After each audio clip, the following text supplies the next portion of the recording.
আসসালামু আলাইকুম। আশা করছি সবাই ভালো আছেন। অর্গানিক টেস্টি ফুডস মা এর পক্ষ থেকে সবাইকে জানাই স্বাগত। আমি আবারও আপনাদের সামনে নিয়ে হাজির হয়েছি দুধ পায়েসের রেসিপি নিয়ে। ঘরে থাকা উপকরণ দিয়েই তৈরি হবে অতি সহজে এই দুধ পায়েসটা। অল্প সময়ের মধ্যেই তৈরি করা হবে। চলুন তাহলে দেখে নিই আজকের এই পায়েসের মূল প্রস্তুত প্রণালী। আমি প্রথমে চুলাতে একটি কড়াই বসিয়ে দিয়েছি। এবারে চুলাটাকে অন করে দেব।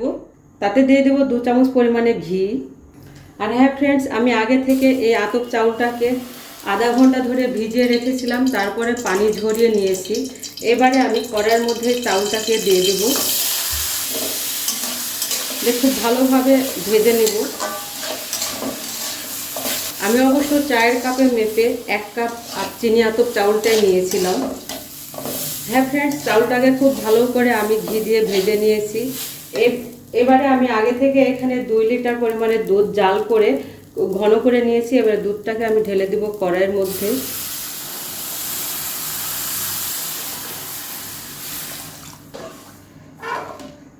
দুধ দেওয়ার পরে অনবরত নাড়াচাড়া করতে হবে যাতে কড়াইয়ের তলানিতে লেগে না যায়।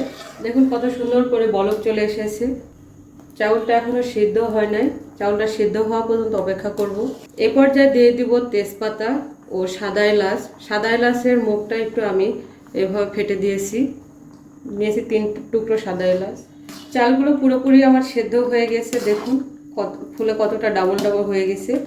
এ পর্যায়ে দিয়ে দেবো আমি চিনি স্বাদ মতো। যে যেমন আপনারা মিষ্টি খেতে পছন্দ করেন তারা ঠিক সেরকমই চিনিটা ব্যবহার করবেন। চিনিটাকে খুব ভালোভাবে মিশিয়ে দেব। এ পর্যায়ে দেবো আমি কনডেন্স মিল্ক 2 চামচ। আমার বর খাইয়ে নিচ্ছে আরও 1 চামচ। মনে রাখবেন আপনারা মিষ্টি জাতীয় খাবারে 1 চিমটি লবণ ব্যবহার করলে স্বাদটা খুব ভালো লাগে। দিয়ে দিলাম 1 চিমটি পরিমাণে লবণ। এবারে খুব ভালোভাবে সবগুলো উপকরণগুলোকে মিশিয়ে নেব। আপনারা অবশ্যই খেয়াল রাখবেন পায়েসে চিনি দেওয়ার পরে আর বেশিক্ষণ জাল দিতে হবে না। দেখুন একদম আমার পারফেক্টভাবে পায়েসটা হয়ে গেছে। ঠান্ডা হয়ে গেলে আর একটু জমাট বাঁধবে, এই জন্য আমি এখন চুলাটা বন্ধ করে দিলাম। হ্যাঁ ফ্রেন্ডস, এই পর্যায়ে দিয়ে দেব কিছু কিশমিশ ও কাঠবাদাম কুচি।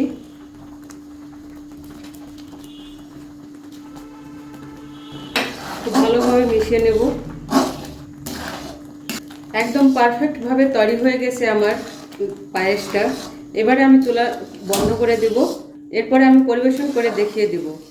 দেখুন দেখতে যতটা সুন্দর হয়েছে, খেতেও ততটা সুস্বাদু হয়েছে। আমি সামান্য একটু চেরি ফল, কাঠবাদাম, পেস্তা বাদাম, কিশমিশ, কাজু বাদাম দিয়ে একটু সাজিয়ে নিয়েছি।